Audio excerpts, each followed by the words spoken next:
Hi everyone, I am Bhartiya from BSc Chemistry on a second year. Today's my topic of presentation is alcohol.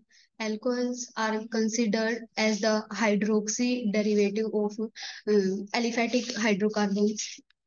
Depending upon the number of OH group present in a molecule, are 1, 2, 3, and so on.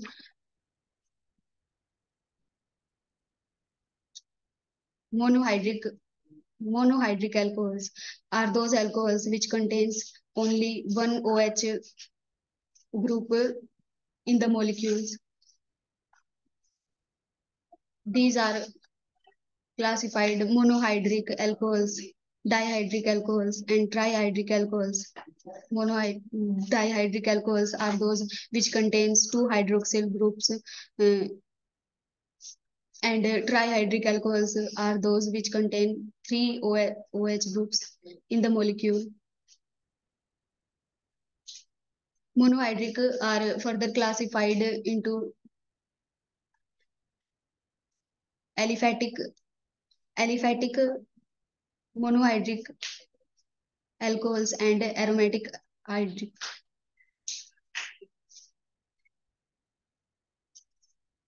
Aliphatic, aliphatic monohydric alcohols are those which Hindi में बोल दो बेटा, कोई दिक्कत थोड़ी ना है।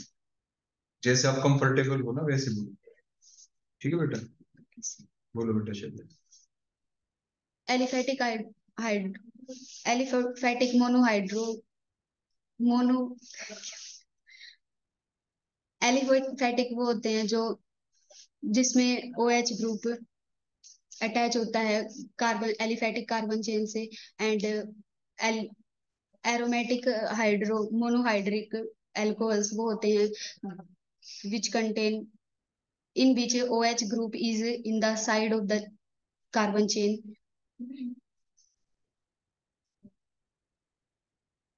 Monohydric alcohols are ethanol,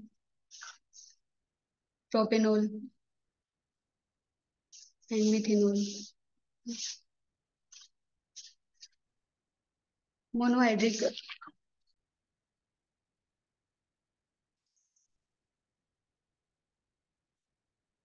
Monohydric alcohols are CH3OH, which contain only one OH group, and dihydric alcohols are which contain two OH group, like this CH2.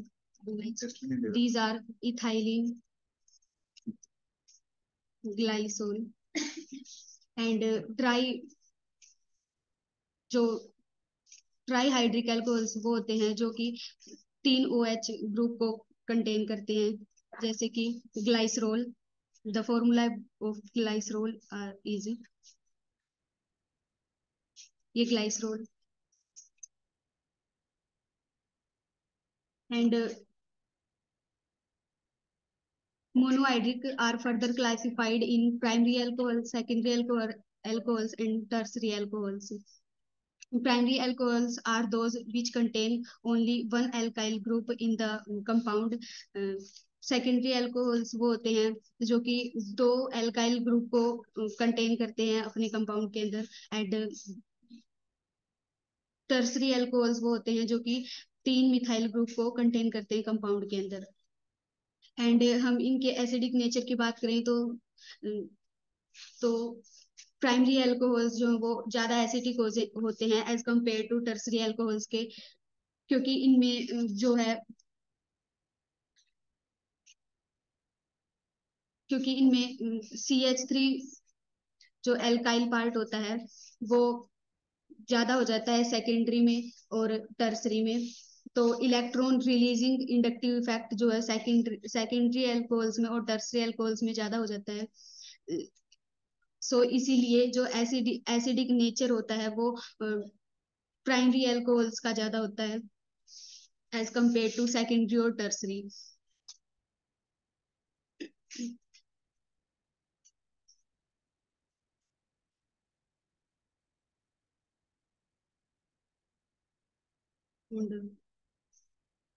Method of formation.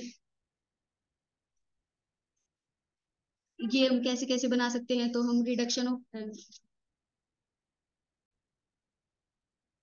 Good morning, all of you. Myself Muskan from BSc Second Year Chemistry Honors. Today, I am going to represent my presentation on the topic of UV spectroscopy, and in this, I will explain you the absorption laws. I will help you using the notebook and pen.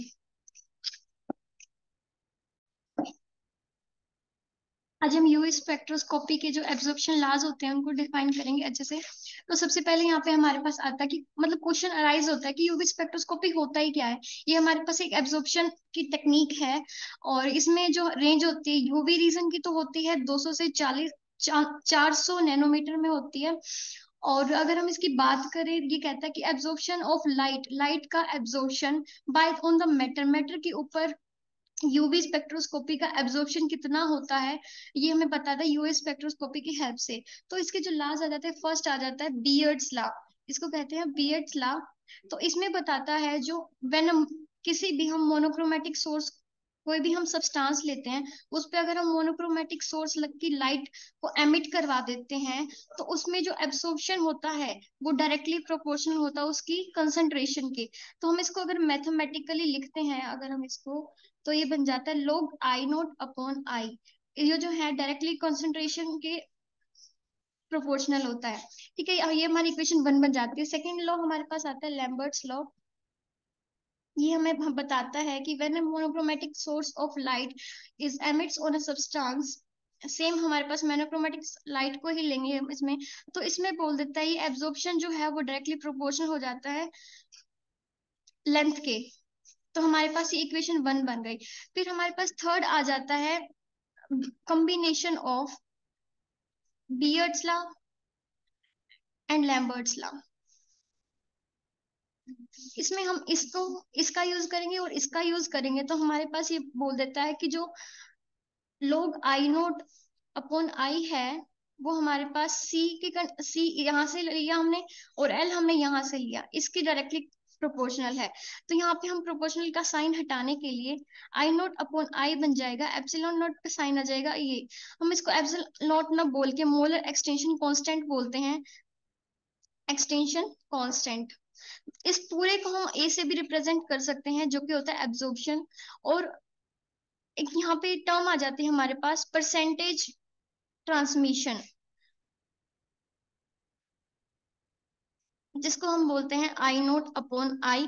Percentage का sign लगाने के लिए हम यहाँ पे इसको 100 से multiply करा देते हैं सो डैट हम इसको परसेंटेज में शो कर सके। तो ये हमारे पास फर्स्ट बियर्ड्स लॉ आ गया, ये हमारे पास यहाँ लैम्बर्ट्स लॉ आ गया। इन दोनों का यूज करके हमने यहाँ पे combination of beards law and Lambert's law बना दिया। इसको डायरेक्टली प्रोपोर्शनल करवा दिया using first equation and second equation को ऐड करके प्रोपोर्शनल के साइन को हटा के हम यहाँ पे एब्जॉर्प्शन का साइन, एप्सिलॉन नॉट का साइन लगा दिया। इसको एप्सिलॉन नॉट ना बोल के हम यहाँ पे बोलेंगे मोलर एक्सटेंशन कांस्टेंट। इस पूरे को हम ए से भी रिप्रेजेंट कर सकते हैं। और यहाँ पे एक परसेंटेज ट्रांसमिशन नाम की टर्म आती है जिसमें का फॉर्मूला होता है आई नोट अपॉन आई इंटू में 100, वेयर आई नोट रिप्रेजेंट करता है इंसिडेंट लाइट को, और आई जो रिप्रेजेंट करता है ट्रांसमिशन लाइट को, और एल जो है लेंथ को रिप्रेजेंट करता है, और path length, I mean path length, और सी जो है वो कंसंट्रेशन को रिप्रेजेंट कर देता है। ठीक है, और ये मैं आपको बता चुकी हूँ, ये हमारा मोलर एक्सटेंशन कांस्टेंट होता है। Thank you.